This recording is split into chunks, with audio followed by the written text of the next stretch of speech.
नमस्कार। द देसी अड्डा पर आपका स्वागत है। मैं हूं राकेश तिवारी। देखिए, राजनीति ही एक ऐसी चीज है जिसमें दोस्त दोस्त नहीं रहता और दुश्मन भी गले का हार बन जाता है।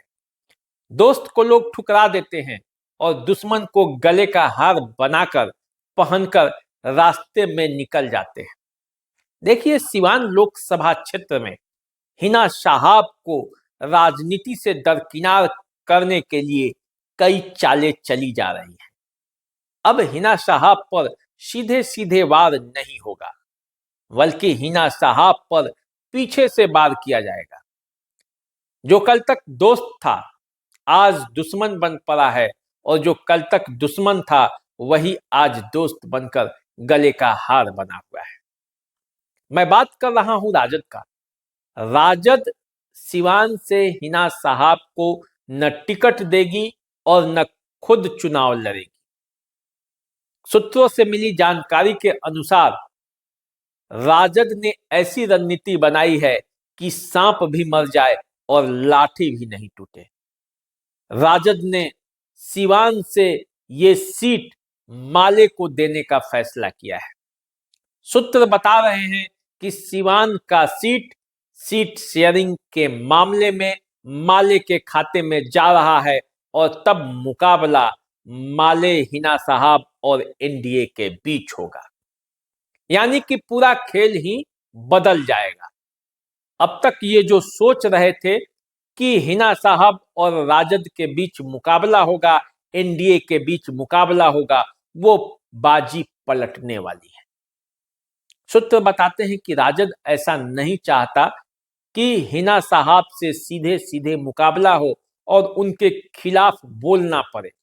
यदि ऐसी स्थिति आती है तो राज्य भर में कहीं मुस्लिम वर्ग के खिलाफ उनकी बातें न चली जाए, और ऐसी स्थिति आएगी और जब हिना साहब और राजद के बीच सीधा मुकाबला होगा, तब हिना साहब भी बार पर वार करेंगी और राजद को इससे नुकसान होगा।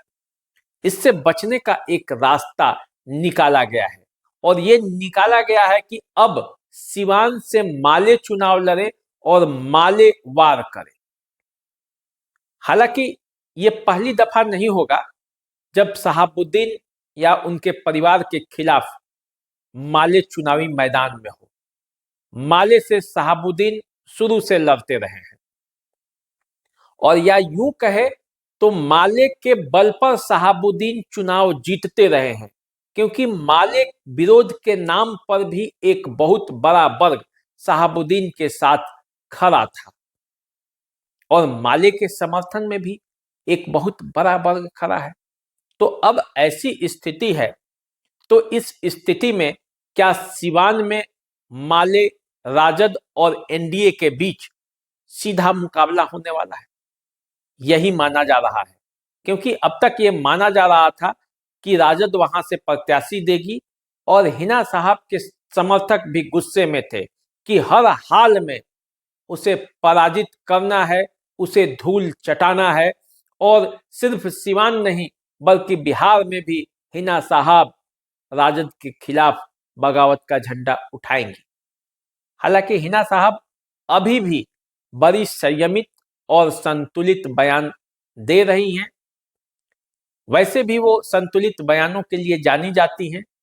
वो कभी ऐसा नहीं बोलती जिससे कोई राजनीतिक विवाद हो, लेकिन उनके समर्थक ऐसा नहीं चाहते कि हिना साहब किसी भी कीमत पर राजद को बख्शे। तो इसलिए ऐसा प्लान हुआ कि क्यों नहीं वहां से माले को चुनाव लड़ाया जाए। वैसे भी माले का वहां आधार वोट बैंक है। माले के अभी दो विधायक हैं, एक विधायक दरौली से और एक विधायक मैरवा से। वर्ष 1999 में अमरनाथ यादव शहाबुद्दीन के खिलाफ चुनावी मैदान में जब उतरे थे, तो एक समा बंधा था, और शहाबुद्दीन विरोध के नाम पर जितने भी वोट थे वो अमरनाथ यादव के साथ एकजुट था, और ऐसा लग रहा था कि चुनावी बाजी अमरनाथ यादव जीत जाएंगे। लेकिन शहाबुद्दीन राजनीति के माहिर खिलाड़ी थे, और उनके साथ कार्यकर्ताओं की एक लंबी फौज थी और वे चुनाव सिर्फ राजद के बल पे नहीं बल्कि अपने बल पर जीतते थे।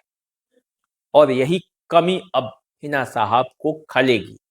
लेकिन माले अब जो चुनावी मैदान में उतरेगा वो पिछले 4-5 चुनाव से लड़ते आया है खिलाफ और अच्छी खासी लड़ाई देते आया है।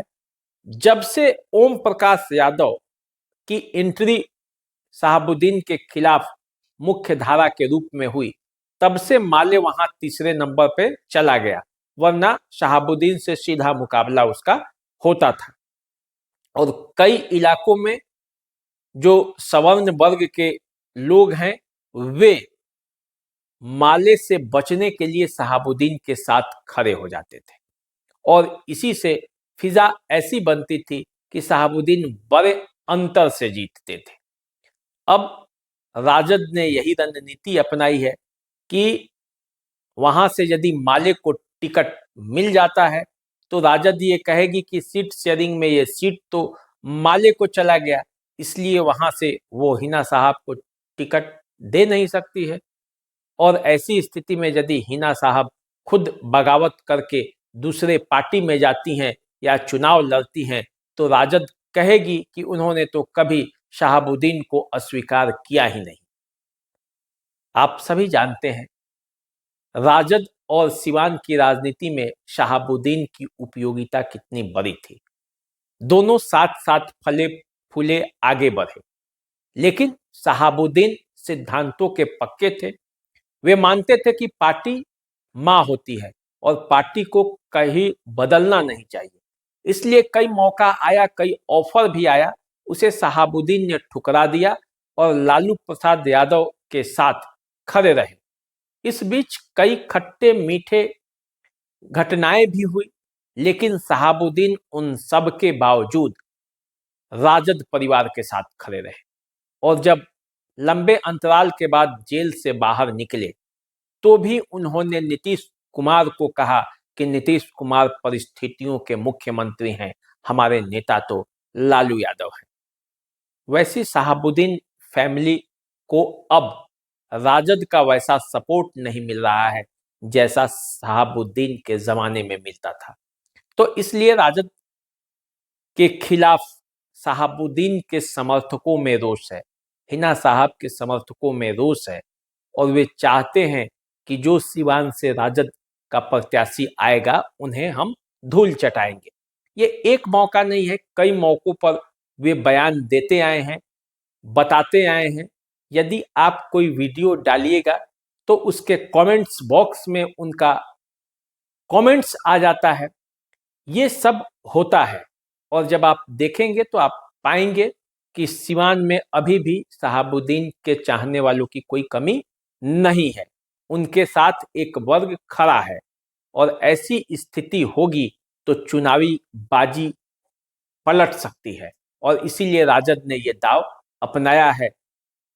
माना जा रहा है कि राजद के इस दाव के बाद वहां स्थितियां थोड़ा बदल भी सकती है, धार कुंद भी पड़ सकता है, क्योंकि जब सीधा सीधा मुकाबला होता तो बात और थी। और यही सोचकर राजद वहां अपने प्रत्याशी को विड्रॉ कर माले जो डिमांड कर रही थी उसके डिमांड को पूरा कर दिया है। जबकि राजद ये दावा भी कर सकती है कि वो सीट तो हमारी है इसलिए हमारी रहेगी, लेकिन अब परिस्थितियां बदल चुकी है। कैंडिडेट वहां वैसे कई हैं राजद के, लेकिन वो नहीं चाहती कि हिना साहब से सीधा सीधा मुकाबला हो और इसका गलत संदेश आ जाए।